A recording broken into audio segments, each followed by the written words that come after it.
Hello and welcome kids once again to your science classes of grade 5th. In this portion of the video we are going to discuss the topic that is about food and health. So it is one of the subtopic of that very particular chapter, and here we are going to discuss about prevention of communicable diseases. In my previous video we have seen that what are the mediums or what are the agents that how communicable disease spread, like it can spread through air, through direct contact, through infected food and water, through insects. So this we have already seen in my previous video. I have already explained all these factors that these communicable diseases, they can adopt these mediums like air, water, food, insects, and through direct contact also, for their spreading from a diseased person to a healthy person. Okay, like when someone is sick or suffering from common cold or flu, and if he or she coughs or sneezes or spits without properly covering his mouth and nose with a handkerchief or a tissue paper, then the germs might spread in the air, in the surrounding air. And if any healthy person comes in that air and breathes that air inside his body, then the chances are that he or she may fall sick. And through some examples were there, like common cold, flu, and tuberculosis. They can spread through air. Second was about through direct contact. When a healthy person comes in contact with a sick person or his handkerchief, towel, that also I have explained that if somebody is sick and any healthy person is by mistake or is deliberately using his personal belongings like towels, combs, soaps, handkerchief, then the chances are very much that healthy person will also get infected. Okay, because germs may be present in his personal belongings in these items. Okay, so we should avoid using or touching the personal belongings like handkerchief, towels, clothes, etc. of any diseased person. Okay, and the examples of such diseases were chickenpox and ringworm.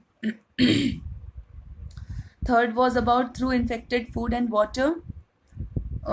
Sometimes food and water may also get infected with germs, that I have told you. If the food items are not covered properly, they are not handled properly, not touched with clean hands, proper neatness, cleanliness, and hygiene is not being maintained over where we are using the food items, where we are cooking the food items, or where we are storing or keeping those food items, maybe the dry cereals or the wet food items, cooked food items, fruits and vegetables, then those food items may also get infected by germs like flies and cockroaches. And if anybody consumes, eats those infected food items, then he or she might get infected, might get ill. Okay, so and even the same thing is with the water also, that we should always drink safe and pure drinking water, clean drinking water.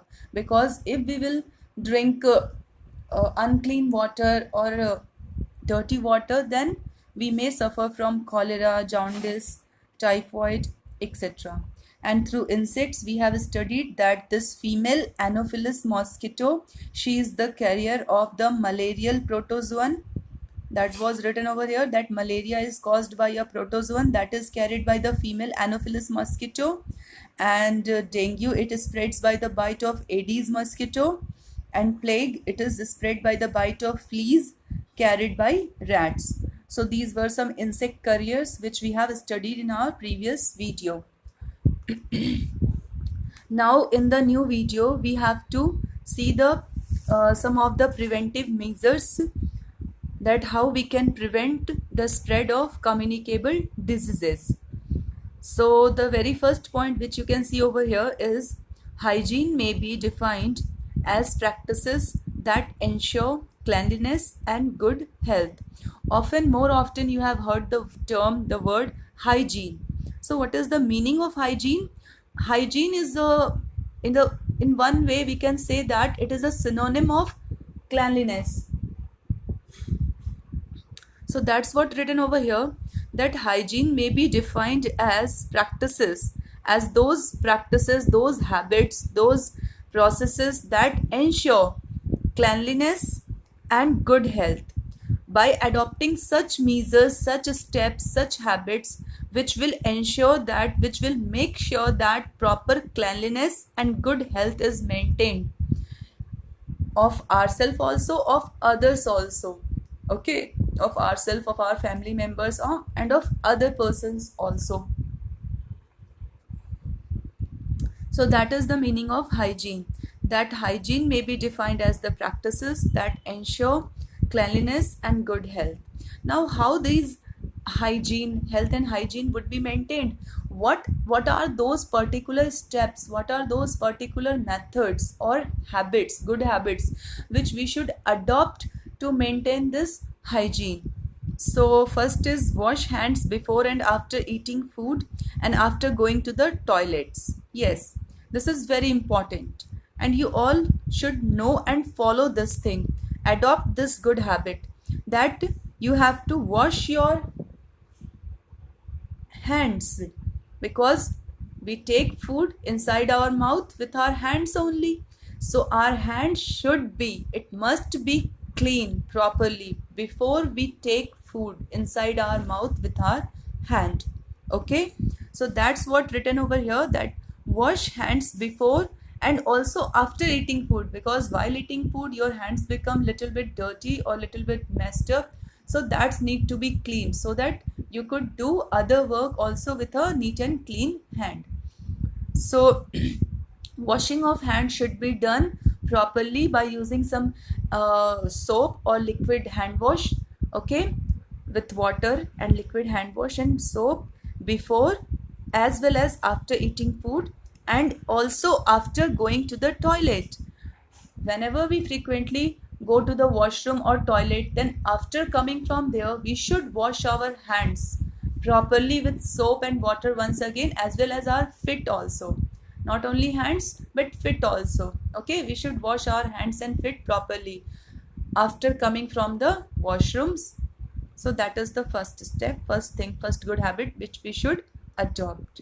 Next, do not allow water to collect in ditches, coolers, pots, vessels, etc.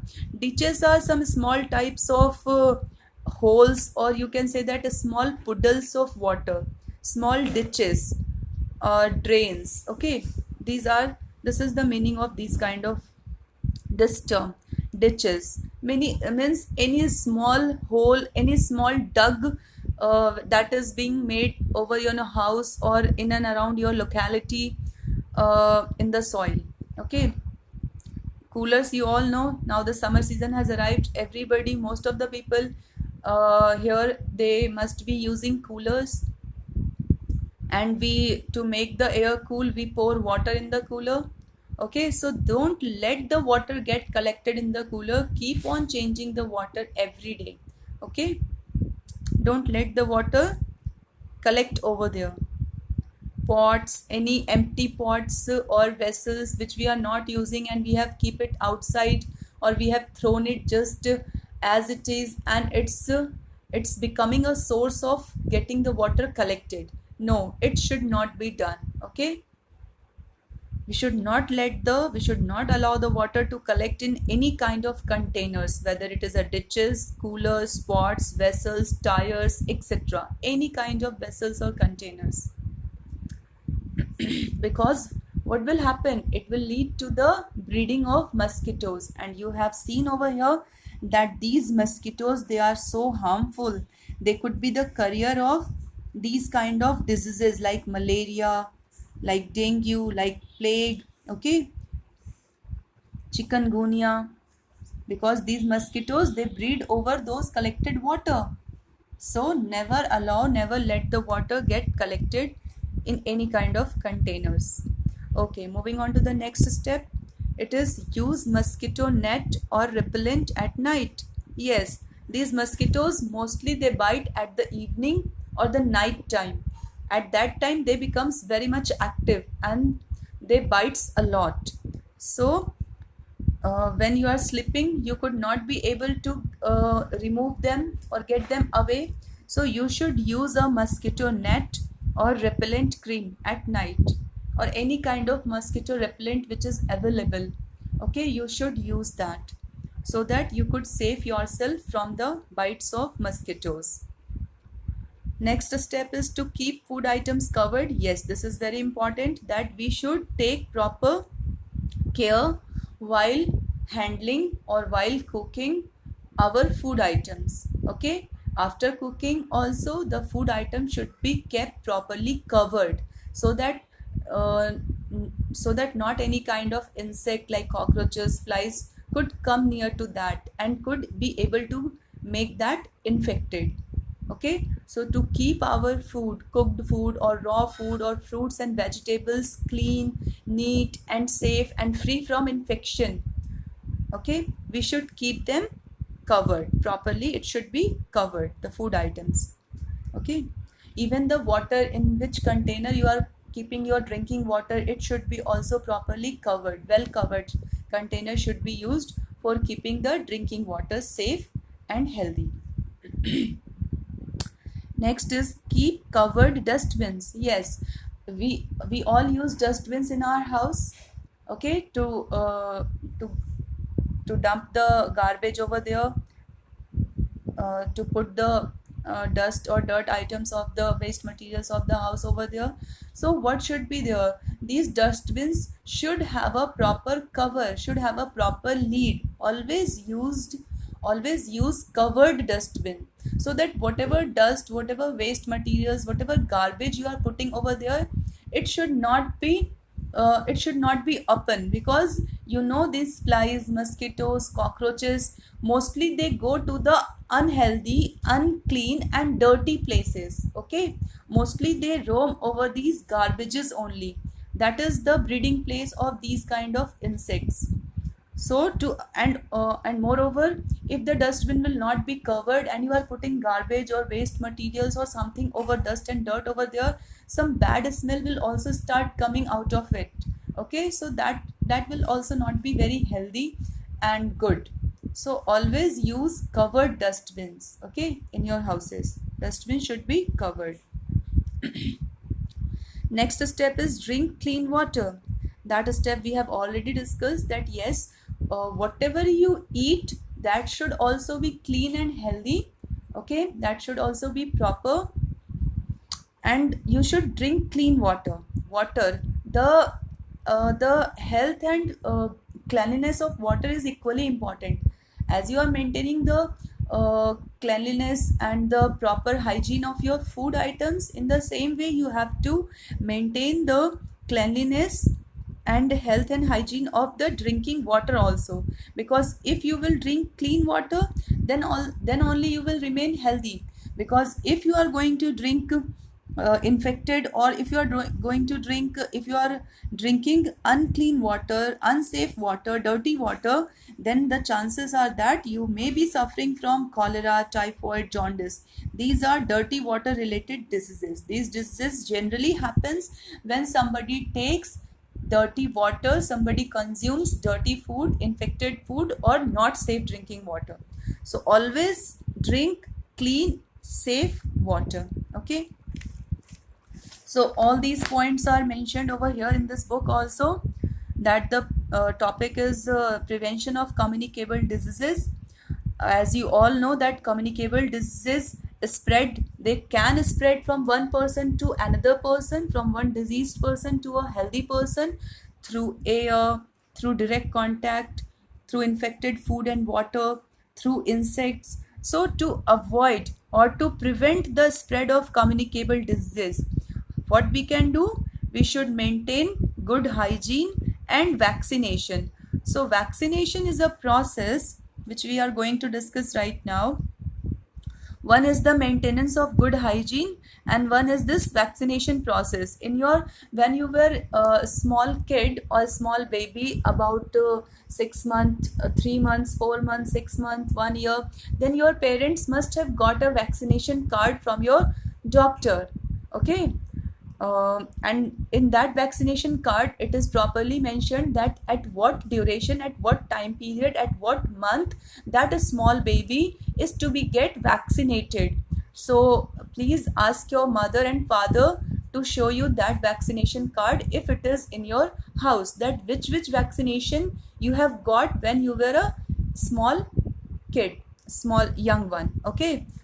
Because every doctor, every hospital provides that vaccination card when a new baby is born to the parents, that these particular vaccines, these particular vaccination is to be given to that newly born child. Okay. So this is one task I am giving you, that you have to ask your parents that they should show you your vaccination card, your vaccination slip, which your parents have got from the doctor, from the hospital in which you were born. Okay. Now this hygiene we have already discussed, that hygiene may be defined as practices, as the good habits, as the steps that as the measures that ensure, that make sure cleanliness and good health. Now these steps also I have told you, I have discussed with you, that wash your hands before and after eating food and after going to the toilet with soap and water. You can use soap also, you can use liquid soap also. Okay, liquid hand wash also. And next point, do not allow water to stand in ditches, vessels, coolers, pots, etc. in or around your house, because stagnant water allows breeding of mosquitoes. That point also I have told you why we should not let the water to stand in ditches, to stand in, to collect in any kind of containers, because these standing water, these collected water may be the breeding place of mosquitoes. Okay, and these mosquitoes, they are very harmful. They could be the carrier of disease like malaria, dengue, chikungunya, etc. So to avoid this, to stop the breeding of mosquitoes, to stop the spread of malaria, dengue through these mosquitoes, we should stop collecting water. We should not allow the water to stand in ditches, vessels, etc. Third was use mosquito net or any mosquito repellent at night. Wash fruits and vegetables well before cooking or eating them. Yes, we have to wash also the raw fruits, the raw vegetables which we are going to cook. Their proper washing is also important, because as you remember in our first chapter, while discussing agriculture, we have studied that there is the spraying of pesticides over the crops, over the fruits and vegetables, to protect them from the action of insects or pests. So before consuming those fruit items, those vegetables, before cooking them, we should also wash the outer skin of the fruits and vegetables, so that if any kind of that chemical pesticides it is present, it should get washed away with the water. Okay, so take care of, take notice of this point, that tell your mother, tell your elders, whosoever is going in the kitchen, whosoever is handling the kitchen work, that they should wash the fruits and vegetables properly before cooking or eating them. Okay, you should yourself also take care of this particular thing. And then we have discussed that food must be covered to prevent flies sitting on it. Yes, I have told you that we should keep our food items properly well covered. Not only the food items, even the drinking water container should also be properly having a lid. It should also be properly covered, so that the flies, the cockroaches, these small insects should not come near to that, should not infect that. Do not allow heaps of garbage to collect near your home. Dustbins should be kept covered. Yes, heaps of garbage means collection of, huge amount of collection of garbage. Because as I have already told you, these small insects, flies, mosquito, cockroaches and this rat, they are mostly going near the place of garbage where there is a huge amount of garbage collected. Okay, so do not let the garbage to get pile up or collect near your home, and always use a covered dustbin. And then the last was drink clean water. Water can be made clean and germ free by boiling, filtering and chlorinating. Okay, So these are three techniques by which we can make our water safe, clean for drinking. Boiling is simply whatever water is you are going to drink, you just boil it for some time over the gas stove, and after boiling let it be cooled, and then do the filtering. Take a clean cotton cloth, okay, take a clean cotton cloth, and then filter that boiled and cooled water into another clean container, and then you can consume that filtered water. Now it's safe for drinking. But before filtering, what you have to do, you have to boil that water. You have to properly boil that water, because during the boiling process whatever germs or microorganisms may be present in that water, it will be killed. It will be killed. Okay. And during the filtering process, all those whatever remains will be there, it will come to that cloth through which you are filtering the water. And now the water which you have collected in another container, it's safe for drinking. You can drink that water. And another is a chlorinating process. In markets there are available some chlorine powder or chlorine tablets also. Okay, it is also very effective in killing certain bacteria or germs present in the water. So you can use that chlorine tablets or chlorine powder also, okay, to make your water safe and clean, safe for drinking. Okay, so these were some steps which I have told you, through which, by adopting which, you can make the water safe and clean for drinking and germ free also. Okay. Now let's come to the next subtopic, that is vaccination. Vaccination, it is the vaccination. It is the administration of a vaccine to help the immune system develop protection from a disease. What is vaccination? As I have told you, that when you were newly born, when you were young, a small kid, then your parents must have taken to a doctor to get you proper vaccinations. So during vaccination, it is the administration of a vaccine. Vaccine is a type of medicine, or type of certain kind of chemical things or inactive microorganisms, okay, which help the immune system to develop protection from a disease.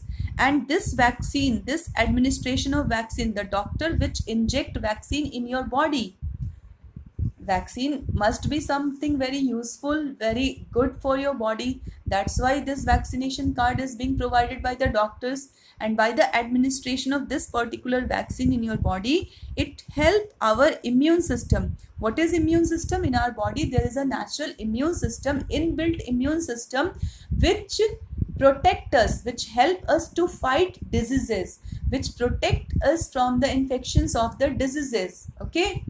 And if somebody got sick or ill, that means that his or her immune system is not very strong enough to protect him or her from infection. That's why it is being told you that you should eat protective food items. Now, which are the protective food items? Which are the nutrients which will protect our body from diseases?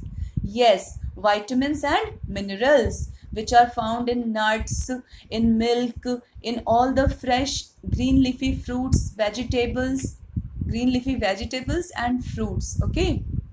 So that's why you should eat healthy and fresh vegetables and fruits, so that your immune system should also become strong and healthy. It could protect you from diseases and infections.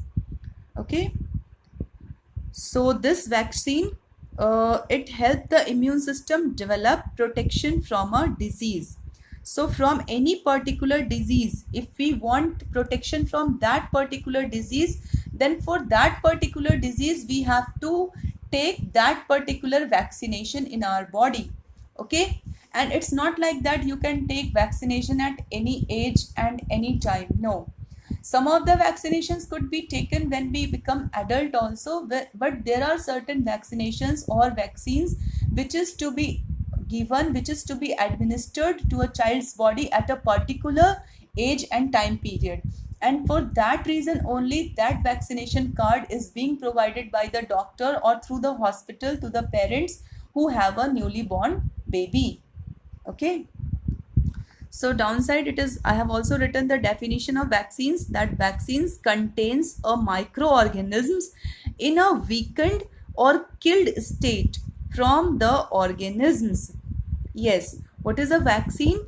This vaccine contains a microorganism.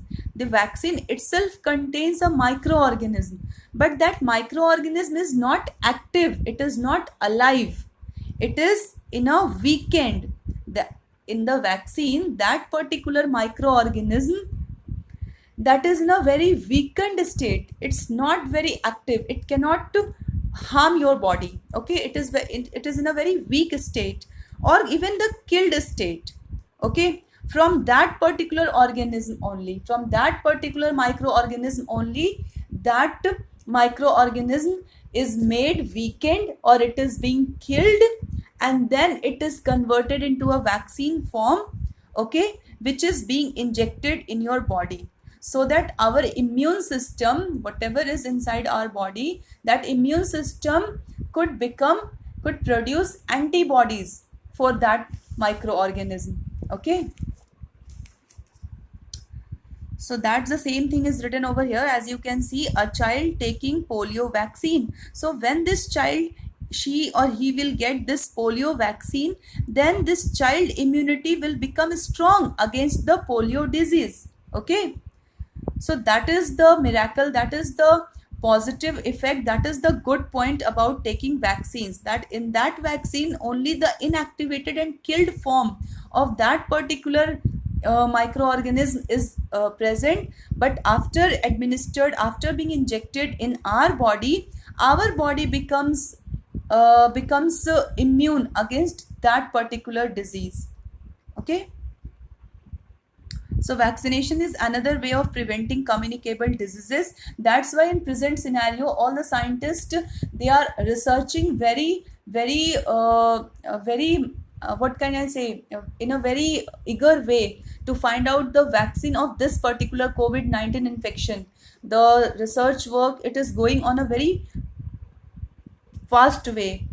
The pace is very strong, but they are not being able to find out a vaccine of this particular virus, because it is very much a strong virus, or you can say that it is very much harmful, and it is changing the things so dramatically and so fastly that the scientists are not able to understand that what particular kind of shape or size this virus is having, what is the nature of this particular virus, so that they could inactivate it and produce its vaccine.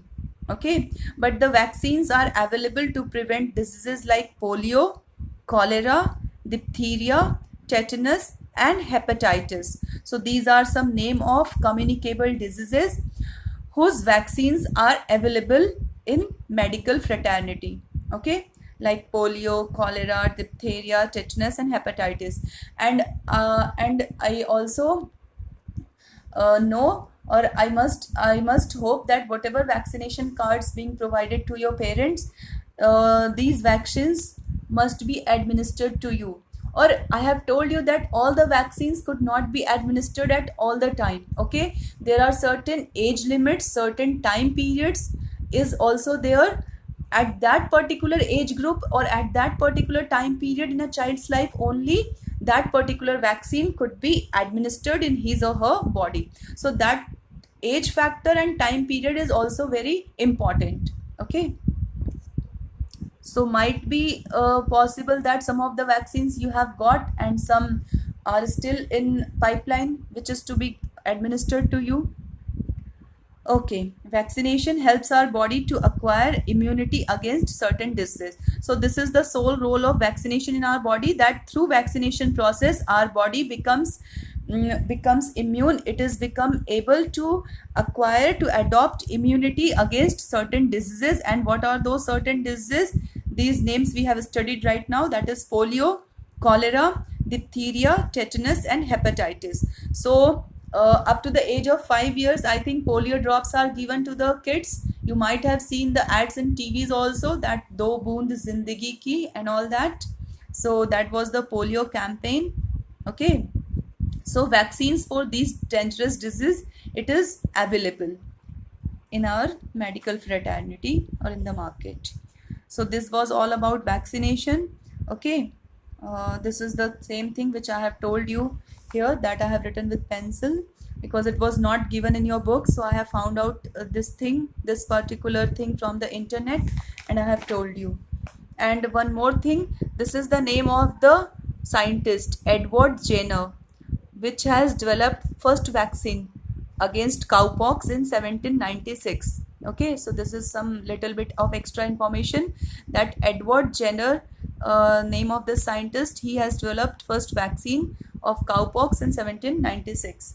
So now kids, this complete chapter is over. That was your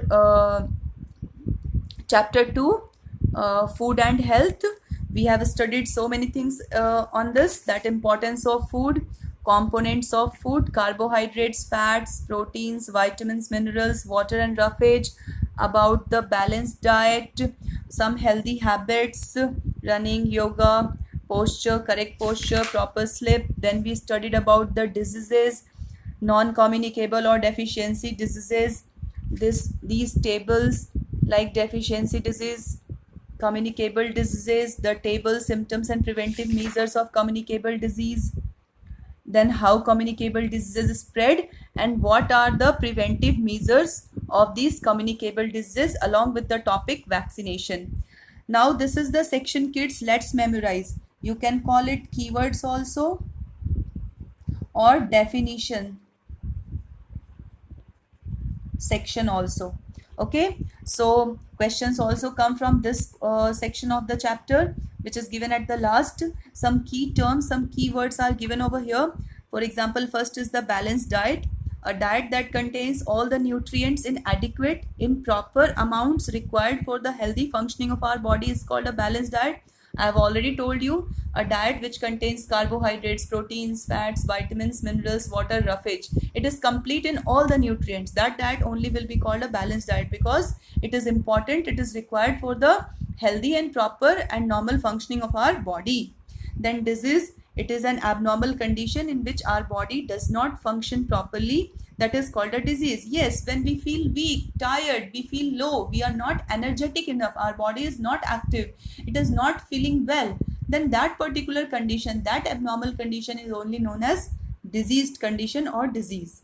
Then non-communicable diseases that do not pass from one person to another are called non-communicable diseases. Yes, or deficiency diseases, that is confined to any particular person only. It cannot spread from one person to another person. But oppositely, in case of communicable disease, the disease could spread from an infected person to a healthy person through air, through direct contact, through insects, or through infected food and water.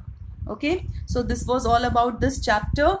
I hope you have studied, you have gone through the chapters and videos properly. Soon I will upload the PDF of this second chapter on your Snapwork. Along with that, I am also posting some of the exercises, some of the extra activity related work which you can complete in the chapters. So just go through it, as I have posted this one on your Snapwork. These are very interesting exercises which you should try to do, and always do your work neatly and cleanly. Well maintain your work. Okay, don't do work in a dirty handwriting. Maintain your proper handwriting. Margin line, lining work should be there, as I have told you. And wherever there is diagram, use only pencil only to draw that diagram, and do coloring only with the pencil or crayon colors. Don't use a sketch pen or markers. Don't, for the diagram purposes. So soon I will upload this complete chapter 2 as a PDF on Snapwork, and in the next class we are going to discuss the book exercises and question answers of this chapter. Okay, till then, take care, bye, and thank you for the class.